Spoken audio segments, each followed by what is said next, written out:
بصریہ سلام اللہ علیہا بہت سخیہ تھیں، اور آپ کے ڈیرے پہ خانقاہ پہ لوگوں کا آنا جانا رہتا تھا، ان کو کھانا بھی کھلاتے تھے. اور درویشوں فقیروں کا مزاج ہی ہے کہ لوگ آئیں اور کھاتے جائیں، بھوکوں کو کھانا کھلانا اور ننگوں کو لباس پہنانا. آدھا فقر یہ ہے، آدھی فقیری یہ ہے. کسی نے کسی درویش سے پوچھا کہ فقیری کیا ہے؟ کہا فقیری خدمت خلق کا نام ہے.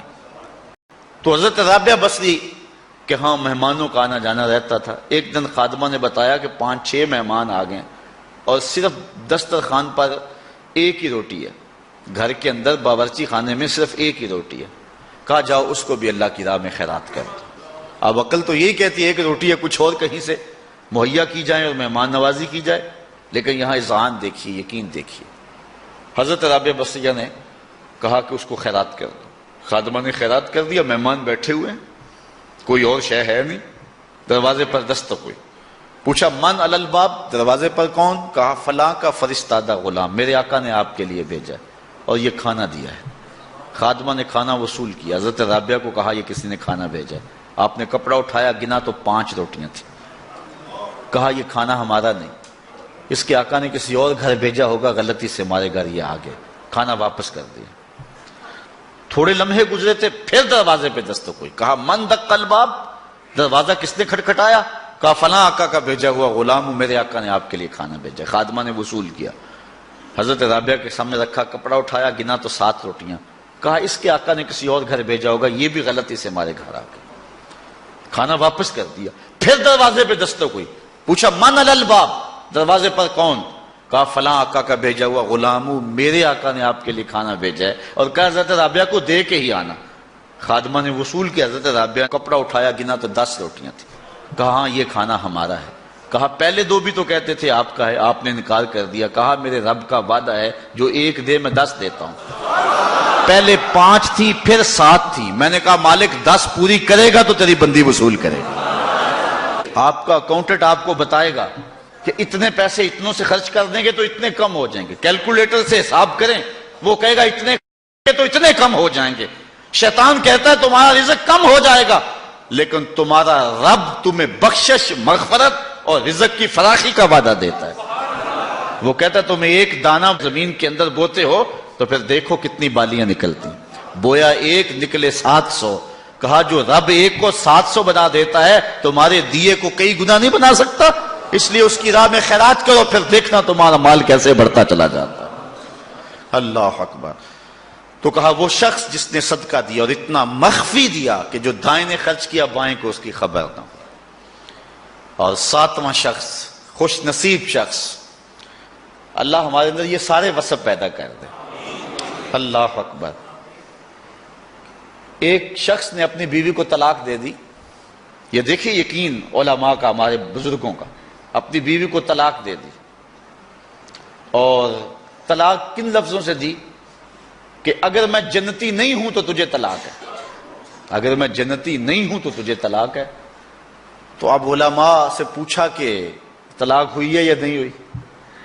علماء کہنے لگے ہم نہیں بتا سکتے، چونکہ طلاق کو معلق کیا گیا تو اب ہمیں تو نہیں پتا کہ تو جنتی ہے یا نہیں ہے. اب ہم اس کے بارے میں کوئی رائے نہیں دے سکتے. قاضی ابو یوسف علیہ رحمہ، امام اعظم امام ابو حنیفہ کے شاگرد، ان کے پاس مسئلہ گیا. آپ نے شخص کو بلایا، کہا کبھی ایسا ہوا ہے کہ کسی عورت نے تجھے دعوت گناہ دی ہو اور تو نے کہا ہو میں اللہ سے ڈرتا ہوں؟ اس نے کہا ہاں 1 مرتبہ زندگی نہیں ہوا. کہا تیری بیوی کو پھر کوئی طلاق نہیں، اس لیے کہ حضور نے فرمایا ہے کہ وہ شخص جس کو کسی عورت نے دعوت گناہ دی اور اس نے کہا میں اللہ سے ڈرتا ہوں، فرمایا کل قیامت کے دن جب کوئی سایہ نہیں ہوگا یہ بندہ عرش کا سایہ پائے گا. تو کہا پھر پکی بات ہے کہ تو جنتی ہے، تو جہنم میں جا ہی نہیں سکتا چونکہ یہ رسول اللہ کا وعدہ ہے. اللہ اکبر. تو اتنا یقین تھا ان باتوں پہ ہمارے بزرگوں کو، اس لیے کہا یہ حضور کی حدیث ہے، اگر یہ بات ہے تو کوئی طلاق نہیں ہوئی. قاضی ابو یوسف نے فتویٰ دیا. تو یہ دعا کریں کہ اللہ تعالیٰ یہ 7 اشخاص کے جو اوصاف ہیں جن کے بارے میں وعدہ جنت ہے، اللہ تعالیٰ ہم سب کو نصیب فرمائے. نظر کی حفاظت کی توفیق دے، خیالوں کو پاکیزگی دے دے. میں ایک شخص کو جانتا ہوں جس کو دعوت گناہ دی گئی، لیکن اس نے اپنی آبرو کی حفاظت کی. رات کو سویا تو حضرت میاں میر علیہ رحمہ خواب میں ملے. اللہ اکبر. اور آپ نے فرمایا تجھے مبارک ہو، تو نے سنت یوسفی ادا کی ہے. کیسا حسن تھا، کیسا جمال تھا جناب یوسف کا. لیکن آپ دیکھیے قرآن پڑھیے، سورہ یوسف اٹھائیے، ایسے تو مرتبے نہیں ملے ہیں. کیسے کمال ہیں ان لوگوں کے، اپنی آرزوؤں پر کیسے پہرے بٹھائے ہیں، اور کس طرح اپنی خواہشات کے آگے بند باندھے ان لوگوں نے. جب ساتوں دروازے مکفل کر دیے اور حضرت یوسف علیہ السلام کو زلیخا کہتی ہے تلک، اب تو آ جاؤ نا، اب تو کوئی نہیں دیکھ رہا، اور موٹا کپڑا ڈال دیا اس بت کے اوپر جو وہاں اس نے اپنے کمرے میں رکھا ہوا تھا. حضرت یوسف علیہ السلام بولے کالا معاذ اللہ، تو موٹا کپڑا ڈال کے اپنے خدا سے چھپ گئی ہے، میرا خدا تو ساتویں کوٹڑی میں بھی دیکھ رہا. اور پھر اتنی روشنی برسی، اتنے اجالے برسے، گناہ کیا، گناہ کا تصور بھی محال ہو. تو ساتواں شخص جس کے بارے میں حضور نے فرمایا وَرَجُلٌ ذَكَرَ اللَّهَ خَالِيًا فَفَاضَتْ عَيْنَاهُ، وہ شخص جس نے تنہائی میں اللہ کا ذکر کیا، کوئی دیکھنے والا نہیں تھا، ریا کا شائبہ بھی نہیں تھا، تنہا بیٹھا ہوا تھا، سحری کا وقت تھا، مصلی بچھا ہوا تھا، اور وہ اللہ کا ذکر کرنے لگا. پھر ذکر کا سرور من میں اترنے لگا. پھر کیا ہوا؟ فَفَاضَتْ عَيْنَاهُ، خوف خدا کی وجہ سے اس کی آنکھ میں آنسو آ گئے، اللہ کی یاد میں، اللہ کے ذکر میں رونے لگا. حضور فرمایا کل قیامت کے دن جب کوئی سایہ نہیں ہوگا، اس ذاکر کو اللہ اپنے عرش کا ٹھنڈا سایہ نصیب فرمائے. اٹھتے بیٹھتے چلتے پھرتے تنہائی میں، خلوت میں، جلوت میں اللہ کے ذکر سے اپنا تعلق جوڑیے. اللہ کا ذکر دلوں کے لیے جلا کا باعث ہے. لِكُلِّ شَيْءٍ سِقَالَةٌ وَسِقَالَةُ الْقُلُوبِ ذِكْرُ اللَّهِ. حضور فرمایا ہر شے کا زنگ دور کرنے کے لیے کچھ نہ کچھ بنایا گیا ہے. دلوں کا زنگ اللہ کی یاد سے دور ہوتا ہے. ذکر جلی بھی اور ذکر خفی بھی، زبان سے کرو یا دل سے کرو. اور میں نے کسی روایت میں پڑھا ہے، کسی بزرگ کا قول، کہ جب کوئی بندہ ایک مرتبہ زبان سے اللہ کہتا ہے، اللہ اس کی طرف نظر رحمت سے دیکھتا ہے. اور جب اللہ کسی بندے کی طرف نظر رحمت سے دیکھ لے، اس کے 70 گناہ جل کے راکھ ہو جاتے ہیں. اور جس کو اللہ نظر رحمت سے دیکھتا ہے پھر اس کو عذاب نہیں دے گا. اللہ اکبر. حضرت شیخ شبلی رحمت اللہ تعالی علیہ معارف اس میں ذات بیان کر رہے تھے. اللہ کے نام کی برکت ہے، اس کا نام جپنے کا فائدہ ہے. تو ابو علی سینا جو بہت بڑا فلسفی گزرا ہے، وہ بھی مجلس میں بیٹھا ہوا تھا. وہ زمانہ تھا کہ اہل اللہ کی مجالس کے اندر بڑے لوگ آتے تھے. تو ابو علی سینا بھی بیٹھا تھا. آپ اللہ کے نام کی برکات بیان کر رہے تھے. جب کوئی لفظ کو بندہ اللہ اللہ پکارتا ہے، اس کے من کے روگ ختم ہوتے ہیں، اندر نور اترتا ہے اور دل صاف ہوتا ہے. تو ابو علی سینا اٹھ کے کھڑا ہو گیا، کہنے لگا اللہ کی ذات تو مؤثر ہے، لیکن نام میں کیا رکھا ہے؟ ذات تو اس کی مؤثر ہے، لیکن نام لینے سے کیا ہوگا؟ آگ نفس الامر میں جل رہی ہو، آپ ہاتھ ڈالیں تو ہاتھ جل جائے گا، لیکن آگ آگ کہیں گے تو ہونٹ تو نہیں جلیں گے. برف آپ جو ہے وہ اس کو ہاتھ لگائیں گے تو ہاتھ ٹھنڈا ہوگا، لیکن اگر زبان سے 100 مرتبہ بھی برف برف کہتے رہیں، یا کاغذ کے اوپر لفظ برف لکھ دیں، تو نہ کاغذ گیلا ہوگا نہ ٹھنڈا ہوگا. اس نے کہا ذات تو مؤثر ہے، نام میں کیا رکھا ہے؟ ہمارے فلسفی ہر چیز کی 4 شکلیں مانتے، کہتے ایک ہی مؤثر ہے، باقی 3 مؤثر نہیں ہے، ایک ہی حقیقی ہے، باقی اعتباری ہیں.